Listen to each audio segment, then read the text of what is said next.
Hey everyone, welcome into the Birdland Network where we talk all things Orioles and Major League Baseball. We're back with another video as the Orioles have broken the news that they have signed a pitcher, a starting pitcher. They have signed starting right-handed pitcher. I'm going to try to pronounce this gentleman's name. I'm probably going to get it wrong, but we're going to try and do it anyway. Mr. Tomoyuki Sagano from the Japan League. He signed a one-year, $13 million deal to be a starter for the Orioles in their rotation. Now, a little bit of history on Sagano from what I've read up on him. Over in Japan, he's a 12-year professional. He's 35 years old. So this isn't a young guy. This is definitely a veteran of the Japan League. Doesn't throw exceptionally hard. Throws in the low 90s, right around 92 miles an hour. But he does have an arsenal. He's got a cutter, he's got a slider, a splitter, he's got a sinker, a curveball, and a four-seam fastball. But although he doesn't have velocity, what he does have is tremendous command of all his pitches. And I think that's a big deal, definitely in today's game.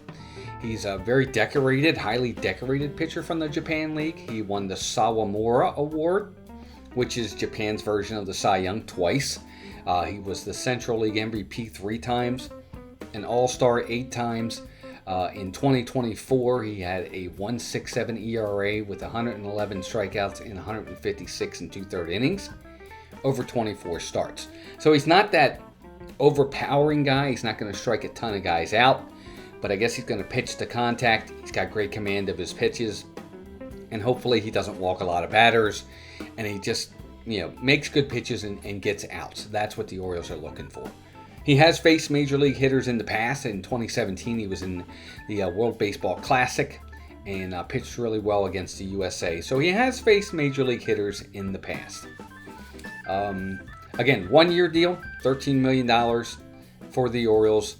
Not the ace we were looking for. I'm going to get into that in a little bit as well. As for where he fits into the rotation, this is how I see that. Right now, as things stand, I think he slots right behind Zach Eflin and Grayson Rodriguez. I think he kind of bumps because of his pedigree and his command. If he has a really good spring, I think he bumps ahead of Dean Kremer, and Kremer bumps down to 4.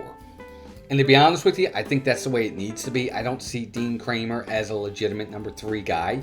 He's really a 4 or a 5.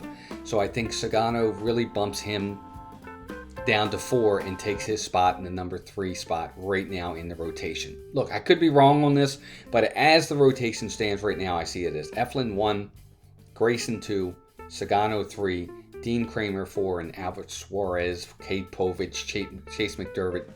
One of those guys will be number 5. Now, if the Orioles go out and re-sign a Corbin Burnes, or if they trade for a Dylan Cease or what have you, everybody just falls down one notch. I still think Sagano, in my opinion, if we get the pitcher we think we're getting, is going to have the experience, he's going to have the arsenal, he's going to have the command, he's going to have the pedigree, and I think he's going to slot just above Dean Kremer. Just my opinion, we'll see how that works out. But as for what I think about this, it's a move. He's a highly decorated pitcher. He obviously knows how to pitch. I think he's going to do well for the Orioles. He's obviously not the ace that we're hoping to get, but he does slot into the rotation in the back end. And hopefully he'll eat up some innings. 24 starts last year, so that's a lot less than he's going to be pitching in America. He's going to have 30 to 35 starts here if he's healthy. So hopefully he won't wear down at the end of the season. But it's a good move. It's not a great move. It's a one-year deal, so there's no real risk here, anything long-term. If he works out, great. Maybe they can re-sign him to another one-year deal if they feel like they want to and there's mutual interest. If he doesn't work out, it's 1 year, and you're done with him anyway. But the O's still need an ace. Personally, I think Corbin Burnes is the answer. Don't trade more guys away for a one-year rental in a Dylan Cease. They did that last year with Corbin Burnes. It did, but didn't work out. They didn't win. He was great, but they didn't win. They need to just re-sign him. Pony up, pay the money, re-sign the man. Proven commodity, for sure. But anyway, so I can't even say this guy's name. Tomoyuki Sagano, now a Baltimore Oriole, and hopefully he'll be a help to the team. We'll find out. I want to hear from you guys now. If you've made it this far, I appreciate it.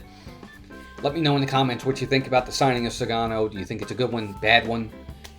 Doesn't make a difference whatsoever. I'd like to hear from you. Also, again, if you made it this far, please subscribe to the channel. Trying to get to 1,000 subs. We're really, really close. And give us a like. Definitely helps the video. Thanks, gang. Thanks for joining us. Appreciate you. Until next time, keep rooting for the O's or your team. And take care of yourselves and each other.